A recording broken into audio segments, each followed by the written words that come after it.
everyone, let's start part 7 of class 12 business studies, chapter number 10, financial market. Our next topic is difference between capital and money market. So capital market जो long term duration के लिए होती है और जो money market है वो short term duration के लिए होती है. So let's discuss the difference between capital market and money market. Participants कौन कौन से हैं इसमें? Financial institutions, banks, corporate entities, foreign investors और इंडिविजुअल्स अपनी सिक्योरिटीज की सेल परचेज कर सकते हैं. मनी मार्केट में कौन इन्वॉल्व हो सकता है? RBI, banks, institutions and finance companies. इसमें इंडिविजुअल नहीं लिखे हैं. देखो इंस्ट्रूमेंट्स हम कौन कौन से ट्रेड कर सकते हैं? Equity shares, bonds, preference, debentures, call money. इसमें treasury bill, trade bill, commercial paper, commercial paper. We already discussed the instrument of both the markets. Investment क्या हो सकती है? देखो कैपिटल मार्केट लॉन्ग टर्म के लिए होती है. Does not necessary require a huge financial outlay. कि ह्यूज फाइनेंशियल अमाउंट्स नहीं चाहिए होती हमें. इसमें huge sum of money involve होती है because it is quite expensive. Duration क्या है? देखो हमने ऑलरेडी डिस्कस किया कि जो कैपिटल मार्केट है वो मीडियम टर्म और लॉन्ग टर्म में डील करती है. तो इसका मैच्योरिटी पीरियड 1 ईयर का होता है, मोर देन 1 ईयर.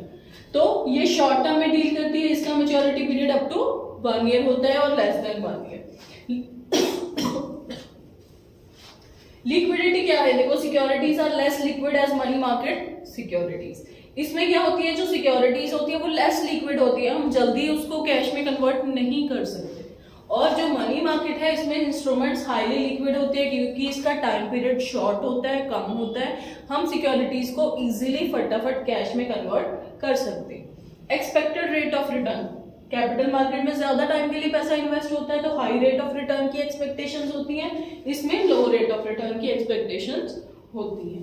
सेफ्टी क्या है? देखो जो कैपिटल मार्केट के इंस्ट्रूमेंट्स है वो रिस्कियर है क्योंकि हम ज्यादा टाइम के लिए पैसा इन्वेस्ट करते हैं. और मनी मार्केट के जो इंस्ट्रूमेंट्स होते हैं वो सेफर होते हैं और इसमें मिनिमम रिस्क होता है. Okay, so next we are going to discuss the depository service और डीमैट अकाउंट. डिपॉजिटरी सर्विस ये किससे रिलेटेड है? वही जो हमने ऑनलाइन सिस्टम पढ़ा था. ये ऑनलाइन सिस्टम के लिए हमने डिपॉजिटरी और डीमैट अकाउंट बनाया. कहते keeping in mind the difficulties of transfer of shares in physical form. कि जब हम एक फिजिकल फॉर्म में शेयर्स की डिलीवरी करते थे तो रास्ते में उसके चोरी हो जाने का डर होता था. ठीक है, तो सेबी ने एक न्यू सिस्टम इन्वॉल्व किया है जिसमें शेयर्स की ट्रेडिंग होती है और जिसमें इलेक्ट्रॉनिक फॉर्म को हमने कंपलसरी कर दिया है.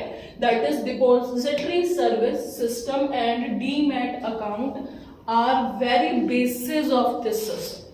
ये इसके बेस है हमारे पास. सो डिपॉजिटरी सिस्टम क्या है? देखो डिपॉजिटरी सर्विसेज. डिपॉजिटरी सर्विसेज क्या है? देखो just like a bank keeps money in safe custody for the customer. जैसे एक बैंक कस्टमर की मनी को अपने पास सेफ करके रखता है वैसे ही depository also like a bank keeps the securities of a customer, shares, debentures, bonds, mutual funds in electronic form on behalf of the invest. In the depository a securities account can be opened. हम एक security account खोलते हैं online. All the shares can be deposited. सारे shares उसमें deposit हो जाते हैं and they can be withdrawn और सोल्ड एट एनी टाइम. और उसको हम कभी भी निकलवा सकते हैं और कभी भी सेल कर सकते हैं. And the instruction to deliver और receive shares on behalf of the investor can be given. ठीक है, इंस्ट्रक्शंस दी जा सकती हैं कभी भी. At present there are 2 depositories हैं हमारे पास इंडिया में. कौन कौन सी है? देखो NSDL एंड CDSL. क्या फुल फॉर्म है इनकी? देखो national securities depository limited, central depository services limited, जिनको हम क्या बोलते हैं? Depository participants. ये क्या है? DPS. ये क्या है? हमारे depository participants. Okay, so The services provided by the depository. Depository हमें क्या सर्विसेज देती है? डीमैटेरियलाइजेशन. हमें मटेरियलिटी मतलब फिजिकल फॉर्म में सिक्योरिटीज को अपने पास रखने की जरूरत नहीं पड़ती. ये फिजिकल सर्टिफिकेट्स को इलेक्ट्रॉनिक फॉर्म में कन्वर्ट कर देते.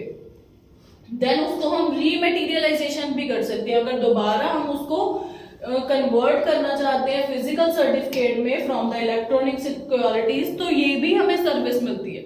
सबसे पहले हम डीमैटेरियलाइज करते हैं, इलेक्ट्रॉनिक फॉर्म में कन्वर्ट करते हैं शेयर को, फिर रीमैटेरियलाइजेशन भी कर सकते हैं जब हमें उन सर्टिफिकेट्स की फिजिकल फॉर्म में जरूरत है। सो हम ट्रांसफर ऑफ सिक्योरिटीज भी कर सकते हैं इजीली। बेनिफिशियल ओनरशिप वहीं पे ऑनलाइन ही, इलेक्ट्रॉनिक ही हम एक दूसरे को सेल भी कर सकते हैं सिक्योरिटीज। और कौन सी सर्विस देता है हमारा डिपॉजिटरी? सेटलमेंट, पेमेंट की सर्विसेज भी देता है। आजकल क्या है, ऑनलाइन पेपरलेस ट्रेडिंग हो गई है, हमें बार बार शेयर्स फिजिकली ट्रांसफर करने की जरूरत नहीं पड़ती, हम ऑनलाइन ही दूसरे पर्सन को शेयर्स सेल करके उसी को ऑनलाइन ही ट्रांसफर कर सकते हैं। Transfer of ownership shares takes place by means of book entry without the physical delivery of shares. बिना किसी फिजिकल डिलीवरी के हम डीमैट अकाउंट ओपन करके उसमें शेयर्स को ट्रांसफर कर सकते हैं। ओके।